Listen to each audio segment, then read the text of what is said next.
Le Flash Marché avec Admiral, c'est tout de suite Florent Dubreuil. Bonjour. Bonjour Fabienne. Merci d'être avec nous. Alors, on va parler de quelques sujets. Et ce qui anime, ce qui attire les investisseurs cette semaine, c'est le rapport du FOMC. J'ai l'impression que la question, c'est plus tellement de savoir quand la Fed réduira le montant de ses achats d'actifs, mais ça porte plutôt sur le calendrier de la prochaine hausse des taux. Quelle est votre analyse à vous ? Eh oui, la Réserve fédérale a publié son compte-rendu hier à 20h, qu'on appelle les minutes de la Fed, qui reprend justement le déroulé de la dernière réunion du FOMC, donc celle du 21 et du 22 septembre 2021. Alors ce rapport, il détaille les informations sur les conditions financières et économiques qui influencent la décision de la Fed en matière de politique monétaire. On n'attendait aucune information nouvelle, puisque c'est un compte-rendu, mais le compte-rendu est toujours attendu par les investisseurs et les économistes, surtout dans notre environnement actuel où chaque détail compte.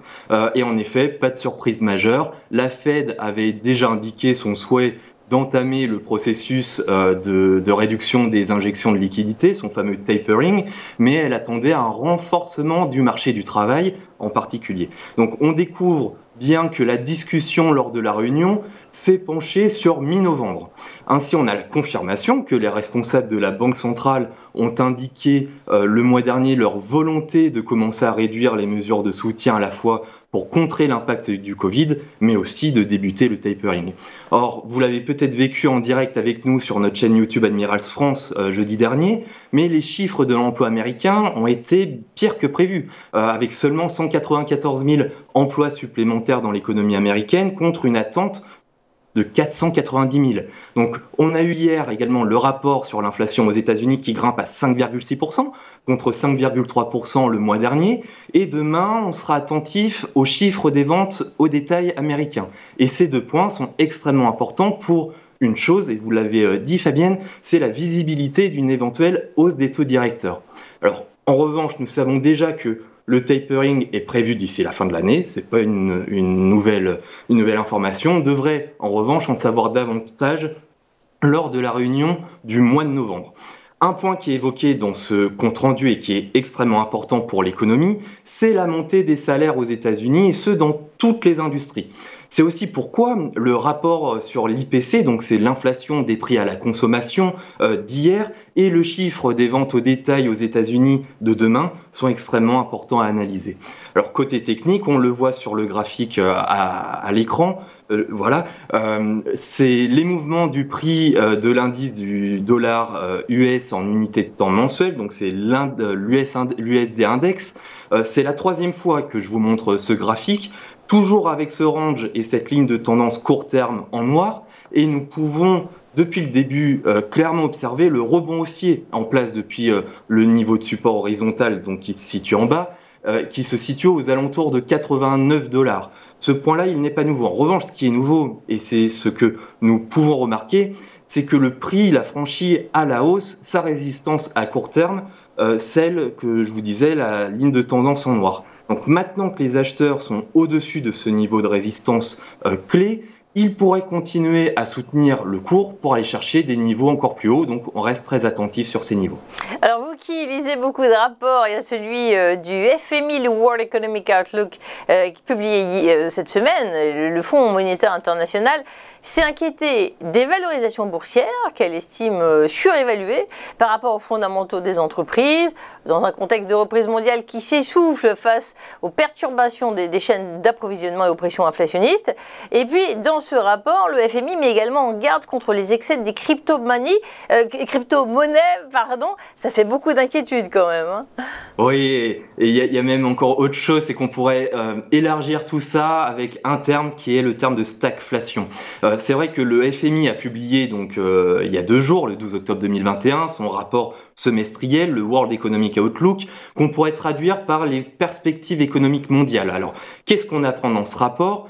Eh bien, c'est un peu le même message que le compte-rendu du FOMC qu'on vient de détailler. Une idée générale, c'est que la reprise de l'économie mondiale se poursuit, oui, mais la dynamique s'est affaiblie et l'incertitude accrue. Donc en effet, on voit bien autour de nous, on voit bien dans l'économie mondiale un dynamisme sur ces derniers mois, mais le variant Delta, qui est extrêmement transmissible, a freiné à la fois la reprise mondiale, mais il a également augmenté le bilan mondial de décès du Covid-19 de plus de 5 millions. Donc d'après le FMI, les flambées du Covid dans des maillons essentiels des chaînes d'approvisionnement mondiales ont provoqué des ruptures plus longues que prévues, donc l'inflation est attisée dans de nombreux pays.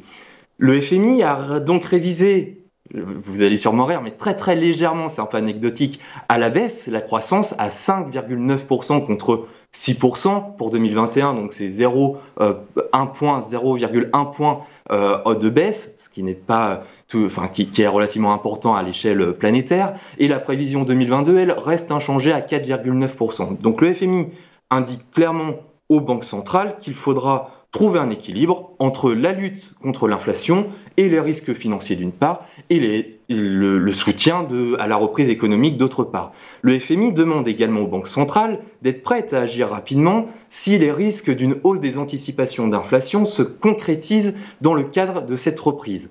Et là où ça devient extrêmement intéressant, c'est que le FMI attend des banques centrales une liste des mesures d'urgence que les banques pourraient être amenées à prendre et annoncer des éléments déclencheurs. Alors jusque-là, les banques centrales, elles sont pas bêtes, hein, très clairement, donc elles ont déjà parlé ensemble de tout ça. Mais là où le FMI va plus loin, c'est que tout le monde en prend pour son grade. En effet, le FMI ajoute que la clarté et la cohérence contribuent à éviter des situations inutiles qui perturbent les marchés financiers et qui freinent la reprise mondiale. Et là, elle prend 3 exemples. Relever le plafond de la dette aux États-Unis en temps voulu, petite tape sur les doigts pour les Américains, les restructurations désordonnées de la dette dans le secteur immobilier chinois, petite tape pour les Chinois, ou encore l'escalade des tensions commerciales et technologiques transfrontalières.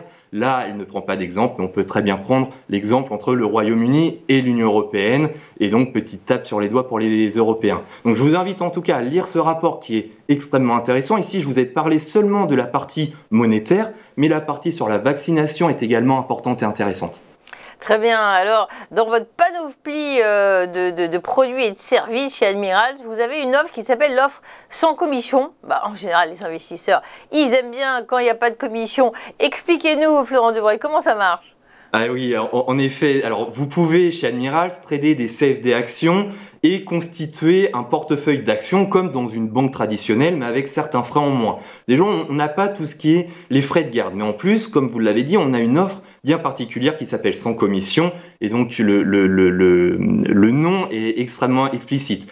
Elle vous permet, cette offre, de trader des CFD actions sur le marché américain, sur le marché de l'Union européenne et sur le marché du Royaume-Uni, sans commission. Pour le compte trader.mt5, qui est un compte chez Admirals, vous pouvez faire jusqu'à 6 opérations par jour sans commission. Donc vous pouvez faire 3 allers-retours, par exemple, ou 4 ouvertures et 2 clôtures. Vous paierez simplement le spread, où là, les conditions d'Admiral sont déjà très excellentes, notamment sur le DAX 40. Pour la partie action, avec le compte invest.mt5, vous aurez une opération sans commission, une ouverture ou une fermeture, tous les jours, pour des actions là encore américaines, de l'Union européenne ou du Royaume-Uni. Donc prenez le temps de venir sur notre site internet admiralmarkets.com/fr pour découvrir cette offre extrêmement intéressante. Entendu, des offres sans commission, mais des interviews avec Florent Dubreuil, parce que c'est toujours agréable et extrêmement intéressant. Merci d'avoir été avec nous. Tout de suite, on se retrouve pour un petit point sur la séance à la Bourse de Paris.